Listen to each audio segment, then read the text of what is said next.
말씀에 의지해서 지난주에 이어서 우리 두 번째로 하나님의 전신갑주라는 제목으로 말씀을 나누고자 합니다. 지난주 말씀이 혹시 기억나시나요? 우리는 삶의 자리에서 매일 항상 치열하게 영적 전투를 벌이는 하나님의 군인, 군사라고 말씀드렸습니다.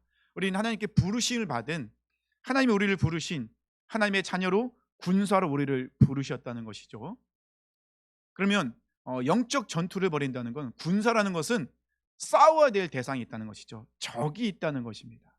그래서 우리의 적이 혈과 육의 싸움이 아니라고 했잖아요. 우리 적이 옆에 있는 우리 지체들, 다른 사람들, 나를 어렵게 하고 나를 공격하는 그 원수 같은 그 사람이 아니라, 우리가 싸워야 될 대상은 마귀, 사탄이라고 분명히 말씀드렸습니다. 사탄이, 어둠의 영들이 우리의 대적, 우리 싸워야 될 대상이라고 분명히 말씀했습니다. 그런데 이 마귀는요, 우리로 하여금 우리가 싸워야 될 대상이 누군지를 헷갈리게 만들어요. 그건 아주 그냥 뛰어난 재능을 갖고 있어요. 그냥 헷갈리게 하는 것이 아니라 심지어는 우리가 하나님과 싸우도록 만들고 있다는 것이죠. 싸움의 대상을 하나님이라고 착각하게 우리를 만들어서 정말 하나님과 싸우기도 하고, 옆에 있는 사랑하는 가족들과 지체들과 싸울 때도 우리가 많다는 것입니다. 이것은 철저하게 마귀의 관계, 계략이라는 것입니다. 그리고 우리의 대적 마귀는요, 여러 가지 이 무기를 갖고 있다고 말씀드렸죠. 우리가 적이 무엇인지를 알고, 적이 어떤 무기와 어떤 방법인지를 알면은 우리가 그 대상과 제대로 싸울 수 있다고 말씀드렸습니다. 적을 알고 나를 알아야지 우리가 싸움에서 승리할 수 있죠. 그 마귀의 무기 여러 가지가 있겠지만은 지난주에 네 가지를 말씀드렸습니다. 혹시 네 가지 기억나시나요? 네, 기억 안 나시죠? 그래서 제가 친절히 다시 한번 말씀드리겠습니다. 첫 번째는 무엇이라고 했냐면요, 거짓말로, 거짓으로 진리를 감추는, 속인다고 말씀드렸습니다. 하나님이 주신 우리의 진리를 발견하지 못하도록 거짓말을 해요. 두 번째는요, 하나님의 말씀을 왜곡한다고 했어요. 그 말씀을 왜곡해서 우리로 하여금 하나님의 뜻을, 하나님의 그 마음을 발견하지 못하도록 만들고 있다는 것입니다. 세 번째는요, 광명한 천사처럼 변장을 해서 우리가 나타나요. 마치 천사인 것처럼, 마치 하나님이 보낸 사람인 것처럼. 마지막 네 번째는 뭐라고 했습니까? 하나님의 능력을 모방한다고 했죠. 그래서 사람들로 하여금 하나님을 경배하고 예배하는 것이 아니라 사탄을, 우상을, 다른 것을, 물질을 예배하고 경배하도록 만든다는 것입니다. 우리에게 가장 큰 도전, 가장 큰 신, 많은 사람들이 정말로 섬기는 신이 무엇입니까? 만몬이라고 하죠. 물질, 돈. 지금은 돈만 있으면은 뭐 안 되는 게 없죠. 뭐 되는 것도 없지만 안 되는 것도 없죠. 물질만 있으면 모든 게 다 되잖아요. 그렇다고 또 다 되는 것도 아니기도 하죠. 많은 사람들이 만몬의 신을 섬기고 있어요. 만몬을 신으로 섬기고 있어요. 이처럼 사탄은요, 우리로 하여금 하나님을 보지 못하도록 좀 우리를 유혹하고 넘어뜨려 한다는 것입니다. 마귀는 얼마나 간교한지, 자기가 마귀인 것처럼 나타나지 않아요. 자기의 정체를 철저하게 감추고 숨기고 우리에게 찾아옵니다. 그리고 아주 교묘하게 살짝 하나님의 말씀을 바꾸고, 그리고 우리로 하여금 하나님을 바라보지 못하도록 만들고 있다는 것입니다. 이 마귀의 네 가지 무기, 이 네 가지 무기뿐만 아니라 이 마귀의 무기들을 압축해서 꼭 짜면은 나오는 단어가 있습니다. 두 글자인데요. 무엇인지 아시겠어요? 여러 가지 마귀의 무기들이 있겠지만 꽉 짜서 나오는 한 가지가 나오 있어요. 뭐냐면 의심이에요. 의심. 첫 번째, 두 번째, 세 번째, 네 번째도요, 사탄은요, 우리로 하여금 하나님을 의심하게 만들어요. 하나님은 우리 삶에 역사하시는 분, 하나님이 이렇게 말씀하셨다고 하지만 그게 말씀하신 거 맞아? 라고 하면서 우리에게 의심하게끔 만든다. 이 사탄이 이 의심하게끔 만듦으로 인하여서 우리가 하나님을 신뢰하지 못하고 바라보지 못하도록 만들고 있어요. 사탄은요, 하와에게 찾아가서 하나님께서 뭐 선악을 이 동산의 실과를 모든 실과 먹지 말라고 하더냐라고 하면서 은근슬쩍 접근해서 너 선악과를 먹어도 죽지 않아. 하나님의 말씀을 의심하게 만들어. 하나님 먹지 말라고 했어? 라고 하면서 살짝, 그것도 강하게 이야기하지 않아요. 살짝 우리 마음을 휘집어 놓습니다. 흔들려도록 만들어요. 이 사탄의 의심을 던지는 이 말을 들은 하와가 그 사탄의 말을 듣고 선악과를 바라보니까는 어떤 현상이 나타납니까? 예전에 하나님의 말씀을 들을 땐 선악과는 먹으면 안 돼. 이 선악과는 하나님은 창조주, 나는 피조물. 정확하게 이것을 알게 하는 굉장히 중요한 거였거든요. 그런데 사탄이 말을 하고 그 사탄이 말에 하나님의 말씀에 의심이 들어가면서 선악과를 바라보니까 어떻게 보입니까? 먹음직하고 보암직하고 지혜롭게 할 만큼 탐스러워 보이는지라 라고 하면서 어떻게 합니까? 선악과를 따 먹게 돼요. 이스라엘 백성들요, 광야에서 하나님이 얼마나 큰 능력을 행하셨습니까? 애굽에서는 10가지 재앙으로 홍해바다를 가르셨습니다. 홍해바다를 가를 때도 물이 어떻게 됐습니까? 양벽을 이뤘어요. 그 물 사이로 지나갈 때 제 상상력으로는 물고기가 보였을 것 같아요. 움직이는 물고기들이. 마른 땅으로 지나갑니다. 불기둥과 구름기둥이 이들을 인도해요. 먹을 게 없을 때 만나를 내려주십니다. 200만 명이나 되는 사람들이 만나를 매일매일 배불리 먹어요. 굶어 죽은 사람 아무도 없어요. 물이 없잖아요. 반석에서 물을 냅니다. 반석에서 물이 날 때 쫄쫄쫄 물이 내려오는 게 아니에요. 200만 명이 된 사람이 물을 먹으려면 반석에서 물이 폭포수처럼 쏟아져야 돼요. 사막에 강을 내시는 거예요. 이스라엘 백성들을 위해서. 그런데 이스라엘 백성들은 그 하나님의 능력을 경험하고 있는데 항상 그들은 부족할 때마다 뭐라고 해요? 애굽으로 돌아가겠다고. 애굽에 있을 때는 먹을 것이 많았다고. 애굽에서 그들은 노예였어요. 그들은 지금 자유인이 되었어요. 누굴 통해서요? 하나님을 통해서. 그런데 그들은 무엇인가 결핍이 생기면, 필요한 것이 생기면 불평과 불만으로 가게 됩니다. 근데 이 마음을 누가 주는 거냐? 여전히 육적인 마음에 사로잡혀 있는, 육의 마음은 어디로부터 옵니까? 사탄의 그런 유혹이라는 것이죠. 예수님이 사탄이 시험 받을 때 이 사탄은 하나님의 말씀을 살짝 바꿔갖고 몇 군데를 빼버리고 예수님조차도 하나님을 의심하게 만드는 존재가 사탄이었다는 것입니다. 사탄의 가장 강력한 무기, 그것은 의심입니다. 의심. 한번 하나님에 대한 의심이 내 안에 들어오기 시작하면 그때부터 어떻게 되죠? 마음이 혼란스럽게 시작해요. 단순합니다, 신앙생활은. 근데 의심이 들어오기 시작하면 그때부터는 너무 복잡해져요. 너무 많이 생각이 많아져요. 너무 많은 것들이 보이기 시작합니다. 의심이 들어오면요, 첫 번째로는요, 말씀이 눈에 들어오지 않습니다. 귀에 들리지 않습니다. 말씀이 선포돼도 이 말씀이 그냥 튕겨나가요. 들려지지 않아요. 도리어 말씀을 듣지 않으려고 해요. 왜? 우리 안에 의심이 들어오니까. 하나님에 대한 오해가 생기니까. 두 번째는요, 기도를 못해요. 기도하려면 괜히 짜증나요. 그리고 귀찮아요. 기도의 자리에 나가질 못해요. 제가 어떻게 이렇게 확신 있게 얘기를 할까요? 제가 경험했으니까. 저도 똑같이 경험을 해봤으니까 알죠.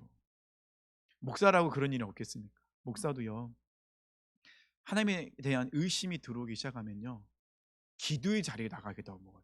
너무 귀찮아요.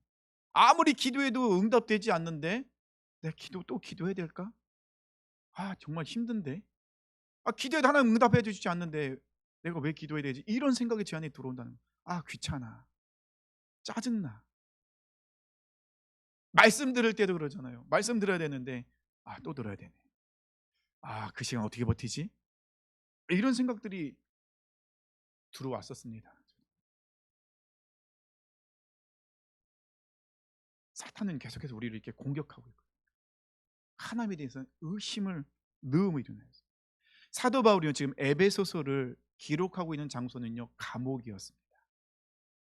사도 바울은 감옥에 갇힐 이유가 하나도 없었어요. 세상적으로 볼 때요, 잘못한 게 아무것도 없거든요. 범법이 없었어요. 법을 잘 지키는 사람이었어요. 철저히 지키는 사람이었습니다. 그러니 사도 바울은 지금 감옥에 세상적인 관점으로요, 이 사도 바울은요 정말 잘 나가는 사람이, 속된 말로 정말 잘 나가는 사람이었습니다. 사도 바울은 태어나자마자 로마 시민권자였어요. 이게 적절한 비유일지 모르겠지만은 미국 시민권자로 태어난 거예요. 많은 혜택이 있겠죠. 많은 것을 누릴 수 있겠죠. 사도 바울은요 바리새인 중에 바리새인이에요. 정말로 율법을 철저히 지키는 사람이었습니다. 유대인들에게 가장 유명한 가말리엘에서 공부한 사람이 사도 바울입니다. 사도 바울은요 결혼하고 아들만 낳으면은 그는 사내들인 공회에 들어가는 건 시간 문제예요. 자격 조건이 모두 되거든요.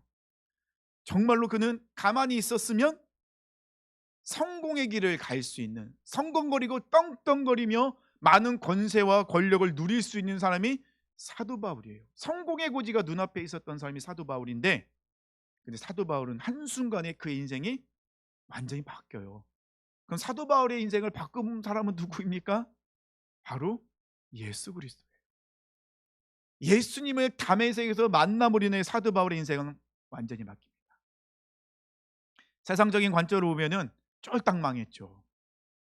재산이 있기를 합니까? 가족이 있기를 합니까? 집이 있습니까? 가는 곳곳마다 사도 바울 때에 막 데모가 일어나네요. 막 사람들이 막 소동이 일어나서 막 사도 바울을 막 찢어 죽이려고 하고 막 돌로 쳐 죽이려고 하고 막 이런 일들이 계속 일어나요. 많은 사람들이 사도 바울을 비난합니다. 비판합니다. 공격합니다. 얼마나 많은 고난을 당했습니까? 어려움을 당했습니까? 지금은 어디에 갇혀 있어요? 예수님의 이름을 전하다가 감옥에 갇혀 있어요. 사도 바울은요 예수님만 믿지 않으면 성공의 길을 갈 수 있었던 사도 바울인데, 근데 사도 바울은 예수님을 만나고 어떻게 하냐면 지금은 감옥에 갇혀 있어요. 사도 바울도 감옥에 있으면서 아니면 여러 가지 어려움을 당해서 고민하지 않았을까요? 내가 예수님을 위해서 이 모든 것을 다 내려놨는데, 내가 다 포기했는데, 근데 나는 여전히 어려움을 당하고 고통을 당하고 핍박을 당하며 주님 앞에 나가고 있습니다. 어찌 보면 우리도 많이 하는 고민 중 하나 아닙니까? 내가 정말 열심히 기도를 했는데 하나님은 내가 기도한 대로 응답을 주시지 않아요. 나 예수님을 믿으면서 많은 것을 포기했는데, 근데 내 인생은 내가 원하는 대로 풀리질 않는 것 같아요. 아무리 금식하며 기도하고 아무리 정말 성경을 읽고 많은 것을 포기하고 그냥 핍박을 당하는 감수하는데, 그런데 내 인생은 풀리지 않는 것 같고 여전히 내가 기도한 대로 응답은 되어지지 않고 나는 여전히 어려움에 닥쳐 있는 것. 이런 어려움이 우리 안에 있지 않습니까? 이럴 때 기가 막히게 찾아오는 존재가 있죠. 누굽니까? 마귀, 사탄이 찾아온다는 거죠. 예수님께서요 가이사라 빌립보 지방에서 제자에게 물어보시죠. 얘들아, 사람들이 날 누구로 아느냐? 아니 너희는 날 누구로 아느냐? 베드로가 이야기합니다. 주는 그리스도시요 살아계신 하나님의 아들입니다. 가요나 시몬아 네가 보이도다. 이것을 내가 알게 한 것은 육적인 것이 아니라 성령이 너희보다 알게 했다라고 말씀하시잖아요. 그러면서 예수님께서 제자들에게 이야기합니다. 내가 이제는 사람들에게 붙잡혀서 멸시와 고난을 당하고 십자가에 죽고 3일 만에 다시 살아날 것이다. 이렇게 예수님 얘기하세요. 제자들 얼마나 놀랐을까요? 이때 베드로가 딱 앞에 나섭니다. 예수님, 그리하지 마옵소서. 예수님 절대로 그럴 수 없습니다. 이때 예수님께서 베드로에게 뭐라고 말씀하십니까? 사단아, 내 뒤로 물러가라. 베드로가 사탄인가요? 아니죠. 베드로의 생각에 사탄이 그 생각에 예수님을 넘어뜨리는 생각을 넣었다는 것입니다. 순간 이 사탄이 베드로에게 비집고 들어온 거예요. 그래서 예수님의 그 십자가를 지지 못하도록, 하나님의 그 사명을 감당하지 못하도록 막고 있는 것을 예수님은 알고 계셨기에 뭐라고 말씀하십니까? 사탄아 내 뒤로 물러가라. 이렇게 틈틈이 사탄은 들어온다는 것입니다. 그러면 예수님 말씀하실 때 사탄이 멀리 도망갔나요? 아니에요. 잠시 떠나더라라고 말씀이 나와 있어요. 언제든지 다시 들어온다는 거예요. 공격한다는 거예요. 넘어뜨리는, 유혹한다는 것입니다. 마귀는 우리에게 하나님에 대한 의심을 넣어주는 거예요. 하나님은 네 기도 들어주신 거 맞아? 하나님이 이렇게 말씀하신 거 맞아? 너 기도하는데 네가 기도한 대로 들어준 거 하나도 없네. 하나님이 너 기도 안 들어주시는 거 아니야? 아니, 하나님 살아계신 거 맞아? 사탄 계속해서 우리에게 이렇게 의심을 불어넣는다는 거예요. 사도 바울도 아마 이 치열하게 이 의심을 갖고 싸웠던 것 같아요. 그렇게 모든 걸 포기하고 내려놓고 핍박을 당하며 예수님을 전하고 한 영혼을 위해서 애쓰고 있는 사도 바울에게 다가오는 것은 고난과 역공과 핍박밖에 없었거든요. 사도 바울은 그런 어려움 속에서 아주 치열하게 고민했던 것 같아요. 그래서 사도 바울이 얘기하죠. 나는 죄인 중에 괴수라. 나는 십자가 날마다 죽는다. 왜요? 그만큼 고민하고 있다는 거예요. 그만큼 치열하게 싸우고 있다는 거예요. 그러면서 사도 바울은 깨달은 것이 있습니다. 그것이 오늘 본문의 말씀이죠. 사도 바울은 감옥에 갇혀 있고 이제 죽을 날이 가까웠다는 것을 알고 있어요. 아, 내가 이제 순교할 때가 다가왔다. 그러면 에베소서는 어찌 보면은 사도 바울의 그런 유언과 같은 말씀이 또 있을 것 같아요. 정말 사랑했던 에베소 교회 그리고 성도들에게 유언처럼 던지는 말이 있어요. 그들이 지금 믿음이 흔들리고 어려움 속에 있는 그들의 모습을 보면서 안타까운 마음으로 간절한 마음으로 말씀을 기록하고 있습니다. 뭐라고요? 너희들 흔들리고 어려워하는 거 알고 있어. 사탄이 너희들 믿음을 흔들고 있고 의심을 주고 믿음을 흔들리는 거 알고 있어. 나도 그걸 경험했거든. 그런데 너희들 넘어지면 안 돼. 하면서 이야기합니다. 그것을 이길 수 있는 방법을 알려줄게. 하나님의 전신갑주를 취해야 돼. 왜요? 사도 바울이 그렇게 승리했으니까요. 본인이 그렇게 승리했기 때문에 너무나 잘 알고 있어요. 그래서 방법을 알려주고 있는 것입니다. 하나님의 전신갑주의 시작은 오늘 본문 10절에 시작이 됩니다. 너희가 주 안에서와 그 힘의 능력으로 강건하여지고. 하나님의 전신갑주의 시작은 어디에서부터 시작합니까? 주 안에서. 하나님 주시는 힘과 능력으로 강건해지는 것이 하나님의 전신갑주를 취한다는 것입니다. 결론적으로 말씀드리면요, 하나님의 전신갑주는요 예수님과 연결되어 있어요. 이 생각을 가지고 하나님의 전신갑주가 무엇인지 하나씩 하나씩 알아보기를 원합니다. 하나님의 전신갑주는요 6가지로 되어 있어요. 첫 번째는 뭡니까? 진리의 허리띠입니다. 자, 여기 허리띠 혹시 안 하신 분 계신가요? 치마 입으신 분들은 허리띠를 안 하시나요? 우리 모두 다 허리띠를 합니다. 허리띠를 왜 하죠? 바지가 흘러내리지 않기 위해서요? 뭐 그런 것도 있겠지만 이 허리띠는요 우리 중심을 잡아줘요. 중심을요. 역도 성소들이 이 무거운 역기를 들 때 무엇을 하게 됩니까? 허리에 벨트를 매죠. 허리를 보호하기도 하고 힘을 받기 위해서. 허리띠라는 것은 우리의 힘을 그리고 그 중심을 잡아주는 역할이라는 것입니다. 근데 그 허리띠의 이름이 뭐라고요? 진리래요. 진리. 진리의 허리띠래요.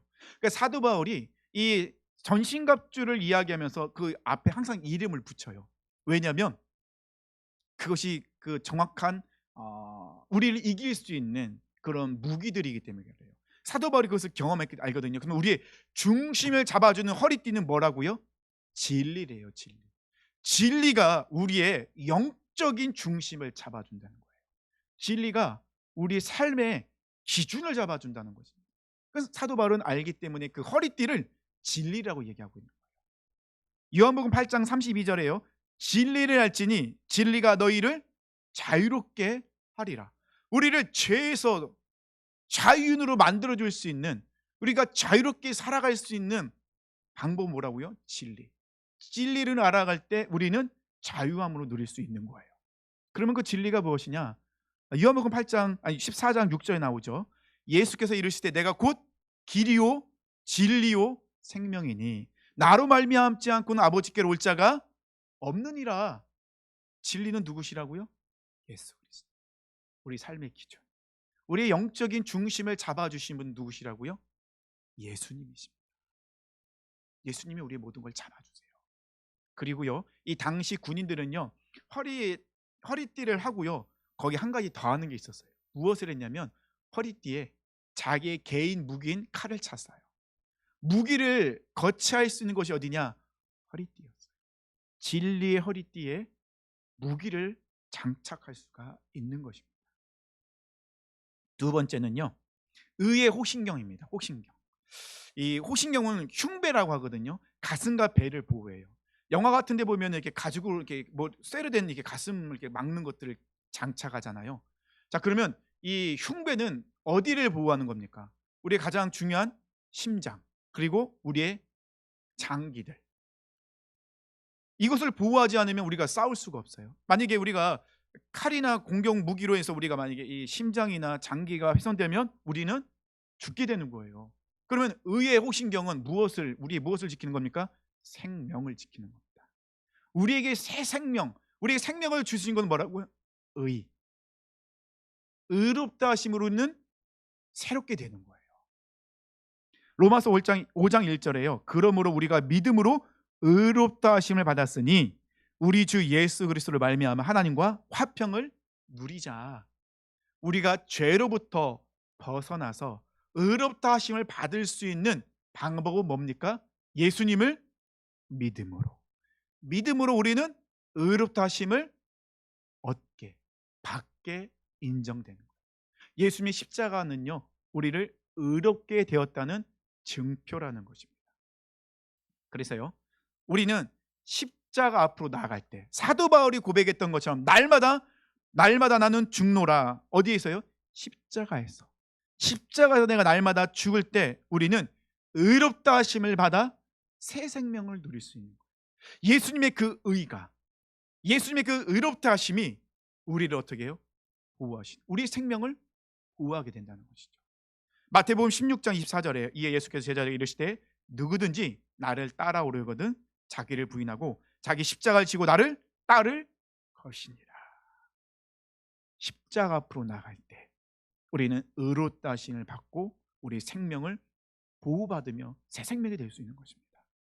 그런데요, 진리의 허리띠와 의의 호신경을 묶어주는 단어가 있어요. 우리 14절을 보면 뭐라고 나와 있습니까? 14절을 보면요, 그런즉 서서 너희들은 허리에 띠를 띠고 의의 흉배를 붙이고 강하고 담대하게 서 있어라. 뒤로 물러서지 말라는 거예요. 주저앉지 말라는 겁니다. 진리의 허리띠를 띠고 의의 흉배를 붙이고 강하고 담대하게 버티라는 거예요. 대적을 향해서 뒤로 물러서거나 주저앉지 말라는 거예요. 세 번째 무엇입니까? 평안의 복음으로 예비한 신을 신고.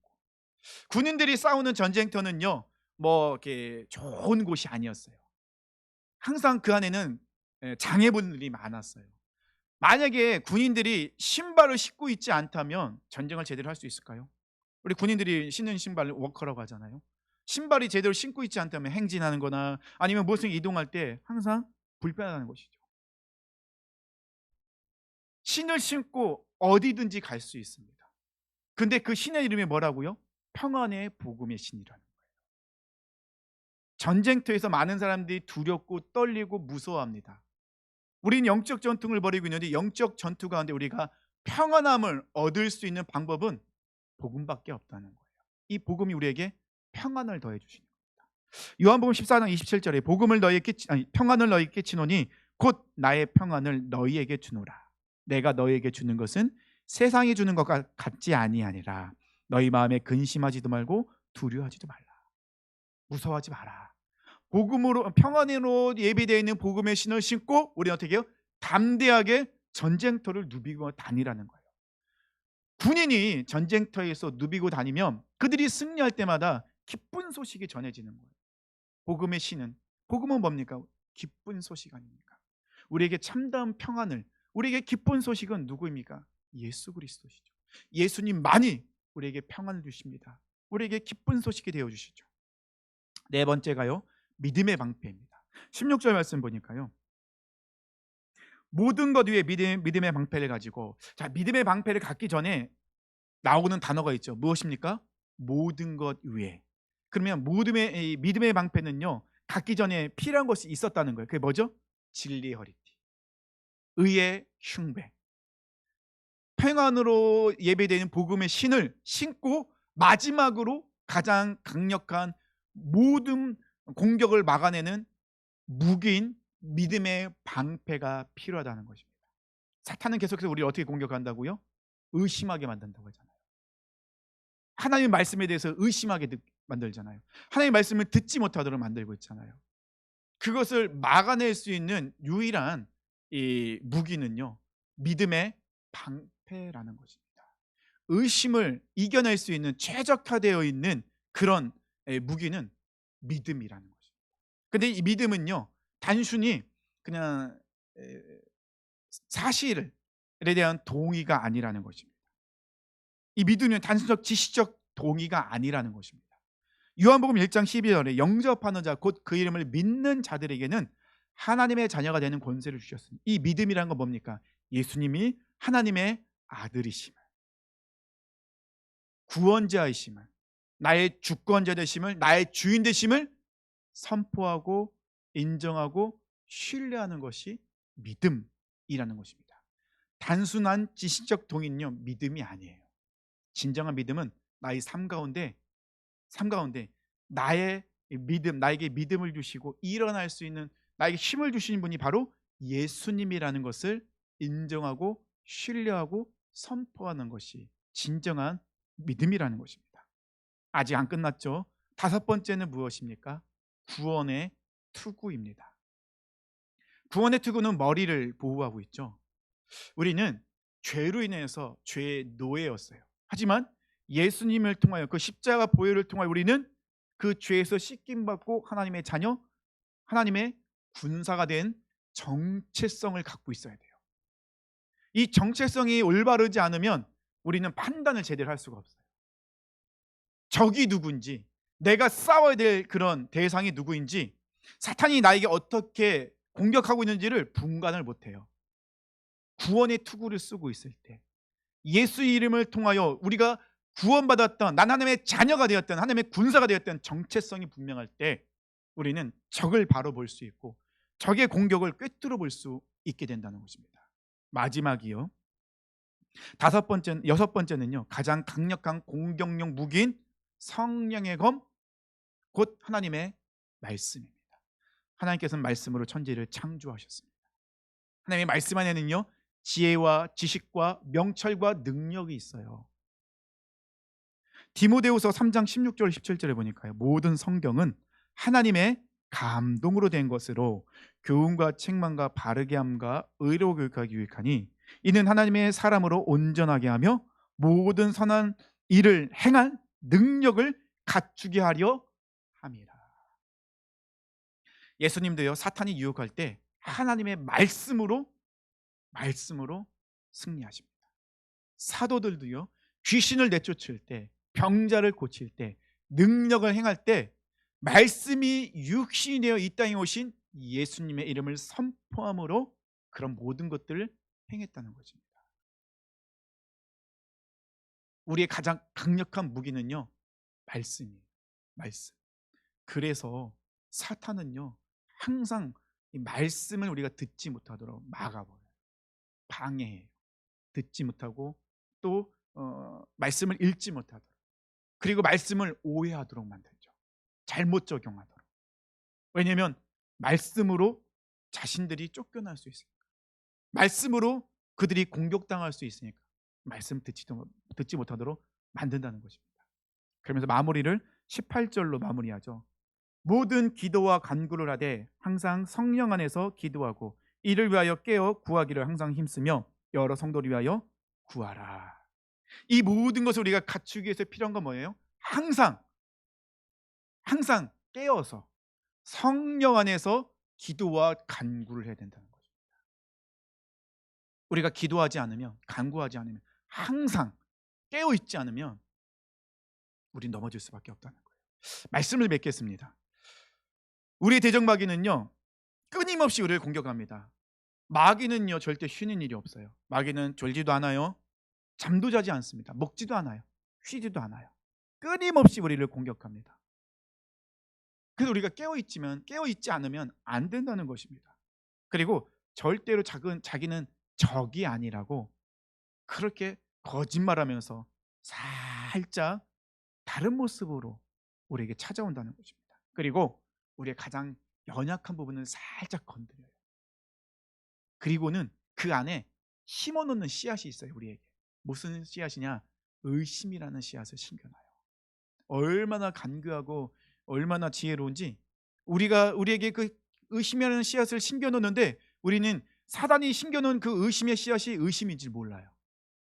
그래서 우리는 넘어지고 하나님을 바라볼 때 오해하고 원망하고 불평하고 하나님과 싸울 때가 너무 많다는 거죠. 사단이 그렇게 교묘하다는 것이죠. 사도 바울은 자신도 이것을 경험하여 알고 있기 때문에, 자기도 이것 때문에 너무 고통스럽고 힘들었다는 알기 때문에 유언은 가장 애절하게 강력하게 선포하고 있죠. 주 안에서 힘과 능력으로 힘입어 하나님의 전신갑주를 취하라. 하나님의 전신갑주는 아까 제가 처음에 말씀드렸죠. 어디와 연결되어 있고요? 모든 것이 다 예수 그리스도와 연결되어 있다는 것이죠. 우리가 하나님의 전신갑주를 취한다는 것은요, 유기성 목사님이 이것을 이렇게 표현하더라고요. 예수님과 동행하는 거다. 우리가 하나님의 전신갑주를 취한다는 것은 항상, 유기성 목사님 그 얘기 말씀 많이 하시잖아요. 24시간 예수님과 동행하기. 예수님과 24시간 동행한다는 것은 우리가 하나님의 전신갑주를 취하고 24시간 어떻게 해요? 영적 전투를 벌이고 있다는 것입니다. 우리가 십자가에서 내가 죽고, 십자가에 내가 죽었기 때문에 예수로 살아난다면, 예수의 영으로 충만해진다면 우리는 승리할 수 있다는 것입니다. 우리의 승리의 모습은 어디에서 나타납니까? 예배에서 나타나죠. 삶의 자리에서, 또는 예배당에 와서 우리가 예배하는 것, 삶의 자리에 돌아가서 우리는 예배자이기 때문에 하나님을 경배하고 찬양하고 인정하고 선포하고 그 말씀을 듣고 말씀을 순종하고 말씀을 살아내는 그 모든 예배 자리, 예배의 모습이 우리가 바로 승리하는 모습이라는 것입니다. 우리 사랑하는 성도님들, 오늘 하루도, 아니 오늘뿐만 아니라 매 순간순간마다 주 안에서 하나님이 주신 전신갑주를 취하여 사단이 우리에게 주는 의심의 씨앗을 뽑아버리고 다 베어버리고 날마다 승리함으로 하나님께 영광 올려드리시는 하나님의 사람 되시길 축원합니다. 우리 다 같이